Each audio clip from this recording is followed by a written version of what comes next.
All right, everybody, I finally got a chance to sit down and start watching the new Disney Plus series, Ironheart. And throughout the day, I'm going to watch an episode, give you my thoughts, watch an episode, give you my thoughts until I get to the third episode. So these are my thoughts on episode 1 of Ironheart.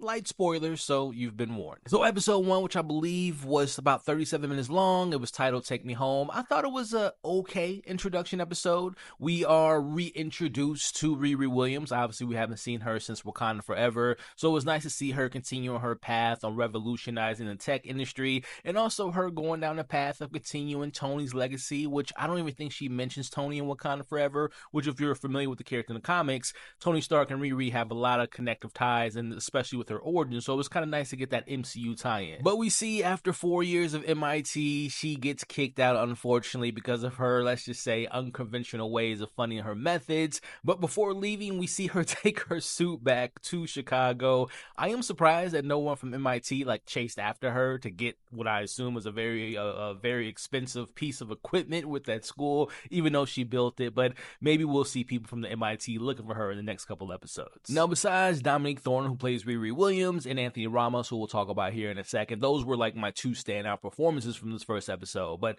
the MVP for me was Chicago. I was born and raised in Chicago, so it's great to see the city, and I think it's the first time that Chicago's been using MCU, so I'm really excited to see how they use Chicago, which also, I like the vibe of this first episode as far as the aesthetic, being in Chicago, of course. The soundtrack was really kind of keeping me engaged. I like the vibes the show's giving off. But that brings me into the one thing that I wasn't the biggest fan of with this first episode. And that is the introduction of the less than stellar robbers and the crew led by Anthony Ramos. Now, Anthony's great. I like him as a hood. It's very intriguing. But the crew didn't really work for me. They just seem out of place. They seem like they're in a different show. They felt and looked like a low-budget Ocean's 11 crew. But to be fair, I wasn't the biggest fan of the Agatha crew, but as the season of that show went along, I became big fans of them. So I hope to fall in love with this crew as the season goes by. But right now, first impressions, I wasn't too excited about them so far. Now, the Hood's crew needs a new team member, and that's where Riri meets Parker for the first time. And I like the whole desperate times call for desperate measures angle for her joining the crew. Also, early on in the season, in this first episode, I like how they're throwing in the emotional baggage of Riri Williams and what she carries. And that's us seeing the loss of her stepfather, who I believe his name was Gary, and also her best friend by the name of Natalie, who unfortunately lost their lives in a drive-by shooting. Now, speaking of baggage, I also like what they're doing with Parker, with the whole tattoos on his back and his friend Johnny. I'm really intrigued to see that relationship continue to grow. But